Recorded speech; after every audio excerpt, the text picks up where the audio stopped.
It's been a great week. So fun. I mean, we are living a dream here on the #1 talk station of the Bay Area. No kidding. Talking it up, doing what we love, passionate.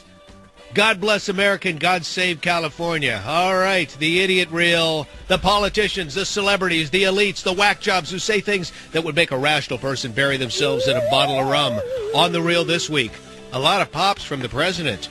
Tough talk from union thugs, including the head chump from the AFL-CIO who brags about his daily meetings with the White House. And the new White House spokesperson, Carney Barker.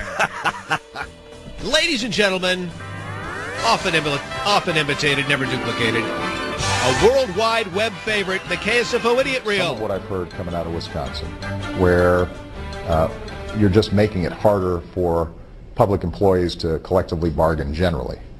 Seems like more of an assault on unions. I met the White House a couple of times. Okay. 2-3 times. I have conversations every day. This governor is trying to rule through confrontation. Everyone is willing to compromise. Everyone is willing to discuss. And I applaud the actions of the Wisconsin senators who have left the state.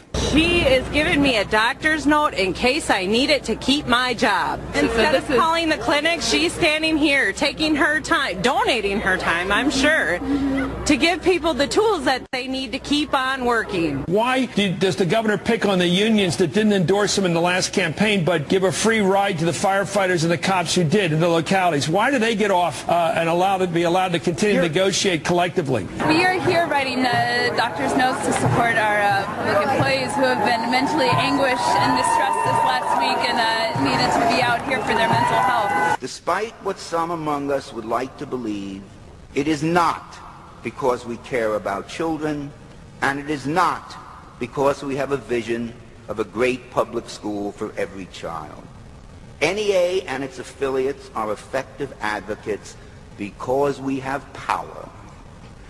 And we have power because there are more than 3.2 million people who are willing to pay us hundreds of millions of dollars in dues each year because they believe that we are the unions that can most effectively represent them, the unions that can protect their rights and advance their interests as education employees. I'm proud to be here with people who understand that it's more than just sending an email that gets you going. Every once in a while, you got to get out on the streets and get a little bloody when necessary. We're a group of doctors representing ourselves, not necessarily our workplaces, providing work excuses for teachers or other union members who need them.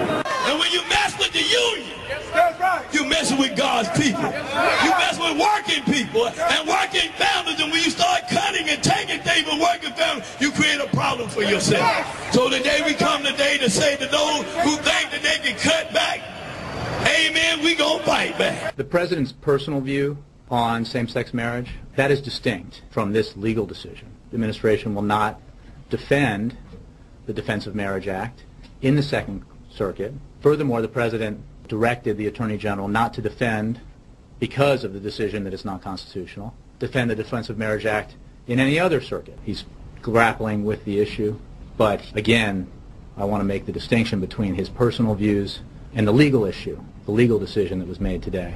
Look, I think the people in Tea Party are very decent people, hardworking. They've been hit by a force that comes from somewhere which they can't fully understand, and they are being misled.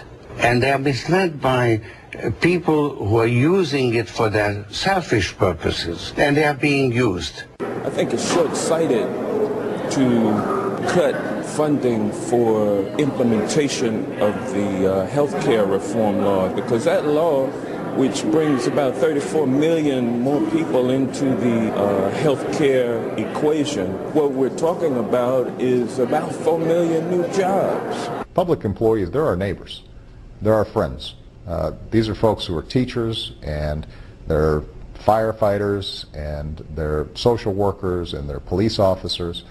You know, they make a lot of sacrifices and make a big contribution, and I think it's important not to vilify them or to suggest that somehow all these budget problems are due to public employees.